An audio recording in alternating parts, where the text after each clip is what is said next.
What's up guys, welcome back to my channel. So pag-uusapan natin ang naging weigh-in ni WBO Super Featherweight Champion Emmanuel Navarrete versus the interim WBO Super Featherweight Champion Oscar Valdez. So tumimbang si Navarrete ng 129.9 pounds samantalang si Valdez naman ay tumimbang ng saktong 130 pounds. So parehas pasok sa 130 pounds limit sa Super Featherweight.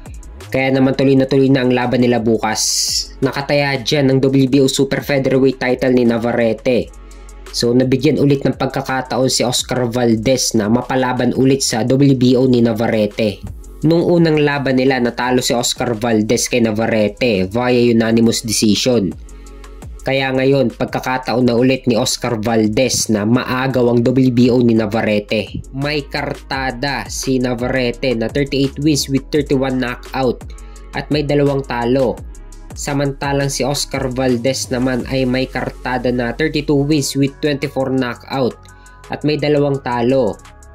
Ngayon kung sino ang mananalo dito, magandang unification ito kay WBC Super Featherweight Champion O'Shaquie Foster. Unification ng WBO at WBC sa Super Featherweight. Madali lang maikakasa ang laban kay Foster dahil hawak na rin siya ni Bob Arum. Pero nakaabang din sina Charlie Suarez at Mark Magsayo. Number 1 challenger na si Charlie Suarez sa WBO at number 3 naman si Magsayo. Number 3 din si Magsayo sa WBC ni O'Shaquie Foster. Magandang laban din ito kung mangyari. Bagay ang estilo ni Magsayo sa estilo ni Foster. Dahil si Foster ay technical fighter. Kumbaga si Magsayo ang magbibigay ng pressure kay Foster. Mas madaling kalaban si Foster kumpara kay Brandon Figueroa na pressure fighter lumaban. Dito si Magsayo ang hahabol kay Foster. Pero mabalik tayo kay Navarrete versus Valdez rematch. Abangan natin ang laban nila bukas, nakataya dyan ng WBO Super Featherweight title ni Navarrete.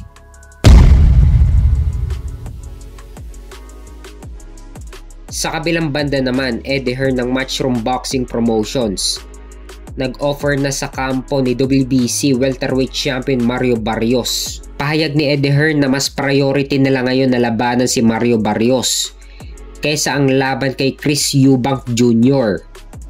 Dahil alam nila na magtatagal lang ang pakikipagnegosasyon nila kay Eubank kumpara kay Mario Barrios. Magandang laban to kung maikasan ni Eddie Hearn. Dahil kung manalo dito si Conor Benn, isang unification ang nag-aabang kay IBF Welterweight Champion Jaron Boots Ennis. Observation ko kay Eddie Hearn, ayaw pa niya ikasa ang laban ni Jaron Ennis kay Conor Benn.